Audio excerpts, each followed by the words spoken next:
Solar energy का मैं आपको डिफाइन कर चुका हूँ, हीट एंड इलेक्ट्रिसिटी देता है, then it generates electricity, then why we use it, this is simple revision in fast.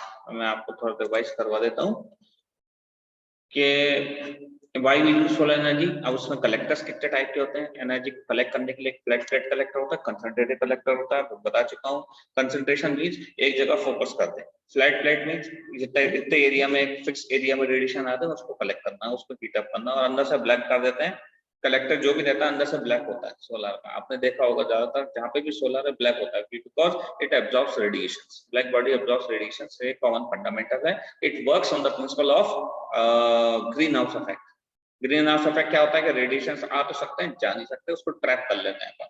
जैसे एटमॉस्फेयर, अर्थ का एटमॉस्फेयर है वो ग्रीन हाउस इफेक्ट कहलाता है।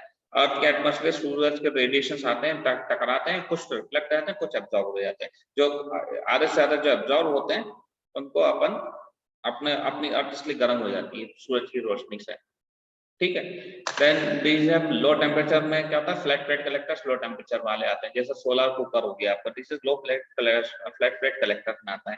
एंड देन ये जो कंसंट्रेटर रहते हैं ये तो बहुत हाई हीटिंग वाले कंसंट्रेटर कलेक्टर्स कहलाते हैं आपका। अब फ्लैट प्लेट कलेक्टर का मैंने आपको पूरा डिफाइन बताया था, बीम डिफ्यूज होता है, transparent cover of a glass, plastic alloys होता है, short wave solar radiation beam diffuse radiation to enter the box and fall under the black plate, but it prevents the long wave thermal radiation emitted by the black plate from being lost. The radiation is absorbed by absorber plate which is coated with a black absorber paint. The fluid tubes which are connected or absorber plate absorb the heat and transfer to the water. अब इसके अंदर एक flat plate collector का ये structure रहता है, this diagram you have to make it, ये diagram आपको बनाना पड़ेगा।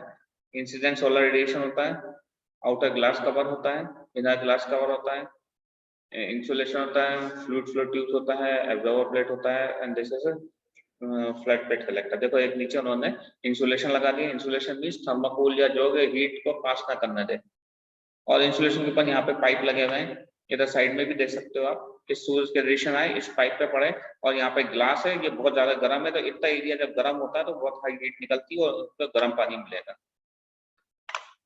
ये काम हो रहा है, और दो ग्लास के कवर लगा दिए उन्होंने, देखो ये इनर ग्लास आउटर ग्लास, तक रेडिएशन आते हैं पर बाहर नहीं जा पाते, और अंदर से ब्लैक कर देते हैं पूरा इसको, पूरा अंदर से ब्लैक कर देते हैं इसको, तो ये रेडिएशन ऐसे एब्जॉर्ब कर लेते हैं। ओके, यहाँ पे क्लियर है आप लोगों को? ये डायग्राम बना के आना है सबको, दोनों डायग्राम्स आप लोग बहुत इजीली बनाएंगे, कुछ नहीं है इसके अंदर, रेक्टेंगल है, सर्कल है और कुछ नहीं है, और लिखना है आपको, समझ में आना चाहिए कि हो क्या रहा है, और साइड में ये व्यू दिख रहा है। Is that clear to you all? Yes sir. Diagram आपको समझ में आ रहा है ना सबको? नहीं आ रहा?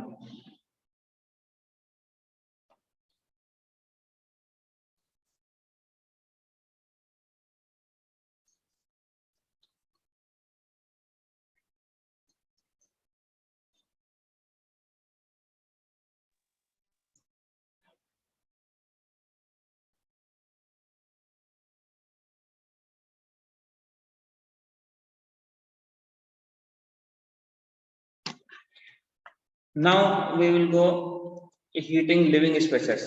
अब आपका क्या होता है, जैसे आपका घर है, घर को आपको हीट करना है तो नॉर्मली क्या करते हैं लोग, कांच का बना देते हैं, कांच का बनाया उसके अंदर या ऊपर पानी रख दिया, ऊपर से होता था, तो वो कांच क्या होता है,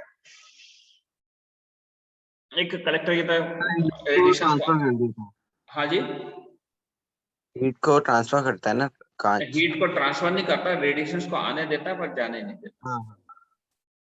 तो उससे क्या होता है, एक जगह आपका जैसा का कमरा है, अगर आप गर्मी में कांच बंद करके बैठ जाओ, कांच की खिड़कियां, तो आपको बहुत गर्मी लगेगी, सफोकेशन होने लगता है, आपको ऑक्सीजन की भी कमी हो गई है, और हीट अप बहुत जल्दी हो जाता है। तो लोग कूल प्लेसेस में, जैसे कश्मीर है या इंडिया में, आप देखो इंडिया में नहीं तो स्वीडन या फॉरेन कंट्रीज है, वहां पर अगर आप देखोगे तो कांच, ज्यादातर कांच का यूज करते हैं ताकि वो हीटअप रहे, थोड़ी बहुत भी धूप आए तो अंदर आपको अच्छा लगे एकदम, और हीटर रन कर देते हैं अपन को cool places में। South facing windows and appropriate landscaping, these are the efficient heating starts with the proper insulation or external walls, rolls and floors, roof and floor. The doors, windows and even must be designed to minimize the heat loss, है ना, heating living space है। अब ये देखो इन्होंने ये ऐसा बनाया है, दो साइड से कांच लगा दिया, इधर पे वॉल है, दो साइड पे वॉल है, सूरज की रोशनी आती है तो इतने उसको पूरे एरिया को हीट अप कर देती। ये आप इसका व्यू देख सकते हैं यहाँ पर साइड में, समझ में आता होगा आपको कि क्या हो रहा है, कैसे हो रहा है यहाँ पर, है ना। और इसके अंदर से वार्म एयर ऐसे ट्रांसफर होती है, ऐसे फ्लो होती है वार्म एयर कांच के अंदर, जो जो हवा गर्म हुई वो ऊपर चली गई, ठंडी हवा नीचे आ गई, तो पूरा कमरा आपका थर्मल मास हो गया, गर्म हो जाता है। कंक्रीट ब्रिक वॉल है, और इसके अंदर से भी कर देते हैं, इसके ऊपर जो गर्म हवा लगी तो यहाँ से हवा अंदर से यहाँ से पार आ गई, शॉर्टर हवा, and goes happens so and so for. ये देखिए पूरे कांच की विंडोज लगा दी इन्होंने इस साइड फेसिंग टुवर्ड्स ईस्ट, ये पूरा कांच का लगा दिया उन्होंने। ऐसा करके आप हीटिंग कर रहे हो, ऑटोमेटिकली हीटिंग होगी आप, है ना। कूल प्लेसेस में है, अगर आप यहाँ पे बर्फ जम जाएगी, ऊपर यहाँ बर्फ जमेगी तो ये बर्फ जो है नीचे गिर जाएगी, तो ज्यादा देर जमेगी नहीं यहाँ पर बर्फ। तो इसका ये तरीका उन्होंने अपना लिया, इसको यूज कर लिया। इतना क्लियर है, ये डायग्राम बनाना पड़ेगा आपको। ट्रोम्ब वॉल कहलाती है, this wall is called Trombe wall. तो आपका कमरा गर्म हो जाएगा ऑटोमेटिकली, है ना। समर में सूरज यहाँ से आएगा और विंटर में यहाँ पे स्ट्राइक होगा। समर और विंटर का उन्होंने बता दिया सूरज की पोजीशन, उसके हिसाब से ये समर है और ये विंटर है, ठीक। अब थर्मल पावर प्लांट कितने बने हैं? Example is 10 megawatt thermal plant. General idea is to collect the light from many reflectors spread over a large area at one central point to achieve high temperature. Example is a 10 megawatt solar power plant in Baso. The 900 heliostats, each 20 feet by 20 feet. An energy storage system allows it to generate 7 megawatt of electric power without sunlight. Capital cost is greater than coal-fired power plant, despite the no cost for fuel as disposal and stack emissions. Capital costs are expected to decline as more and more power towers are built with greater technological advances. Capital cost is greater than coal-fired power plant, and one way to reduce cost is to use waste steam from the turbine. ठीक है।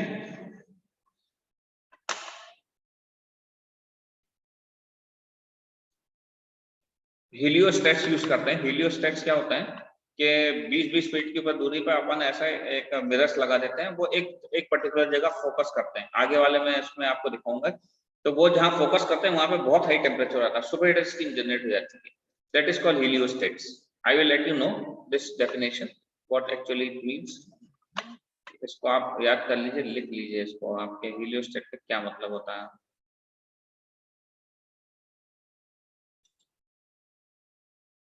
I am telling you about this heliostat.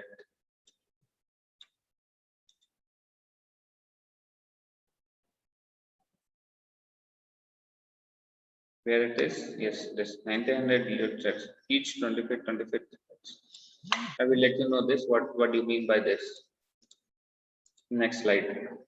ठीक है, अब इसके अंदर types of collector होते हैं। एक तो स्टेशनरी कलेक्टर हो गया, मैंने बता दिया, जैसे सोलर कुकर हो गया। सन ट्रैकिंग सिस्टम होती है, जैसे जैसे सन मूव होता जाता है वो उसके डायरेक्शन उसी डायरेक्शन में होता जाएगा, ताकि आपको ज्यादा से ज्यादा सोलर एनर्जी मिले। Then thermal analysis of collectors, performance हो गया, एप्लीकेशन हो गया, सोलर वाटर हीटिंग हो गया, सोलर स्पेस हीटिंग, कूलिंग हो गया, रेफ्रिजरेशन हो गया, इंडस्ट्रियल प्रोसेस हो गया,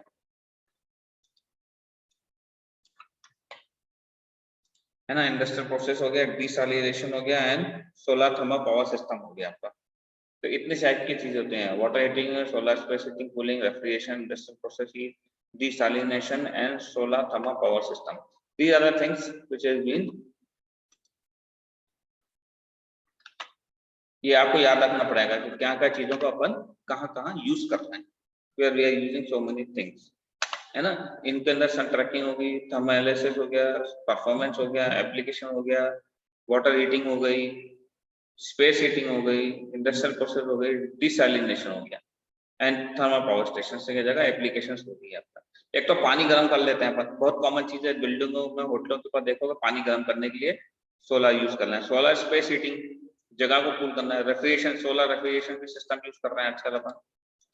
then we have thermal power station में यूज करते हैं। तो इतनी जगह इनकी डेफिनेशन है, आप ये सब कॉमनली याद करके लिख सकते हैं कि क्या हो सकता है। अब देखो इसमें टाइप ऑफ कलेक्टर कितने टाइप के होते हैं। स्टेशनरी हो गया, फ्लैट प्लेट कलेक्टर हो गया, इवेक्यूटेड ट्यूब कलेक्टर हो गया, एंड कंपाउंड पैराबोलिक कलेक्टर हो गया। ना ड्रॉवर टाइप में होता है flat and tubular. Concentrative collector ratio होता है 1:1:5। इंडिकेटिव टेम्परेचर रेंज हो गया 30 to 80, 50 to 100, 60 to 240। Then linear Fresnel collector हो गया आपका एक,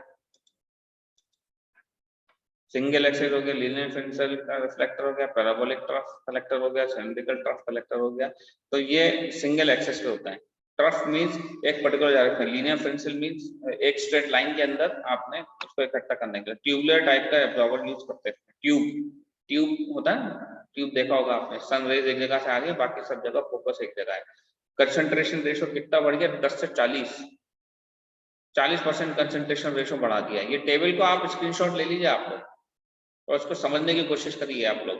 तो टेम्परेचर रेंज देखो कैसे बढ़ती जा रही है। जैसे जैसे आप इसके एक्सेस और पैराबोलिक ट्रफ कलेक्टर यूज कर रहे हैं, पैराबोलिक मतलब जो आपके डिश लगी होती है ना, डिश टीवी की डिश, अगर उसको आपने अगर वहां पे सिल्वर पेंट कर दिया और यूज किया आपने, तो you will get this 660 to 240 या 60 to 300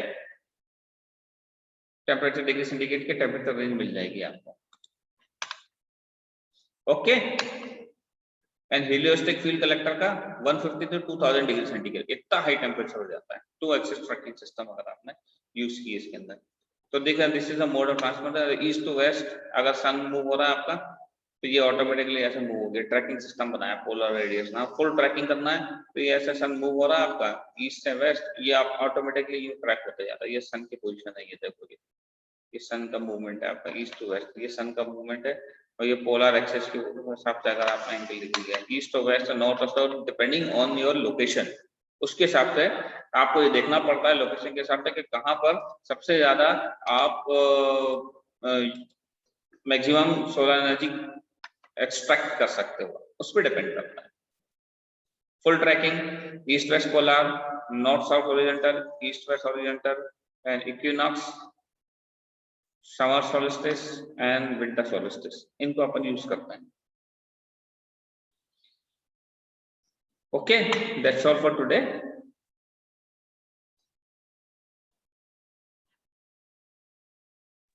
ओके सर। इनको आप वो कर लीजिए 1 मिनट। बहुत कम पार्टिसिपेंट्स क्यों हैं भाई? Why so little participants? आगे चले गए क्या?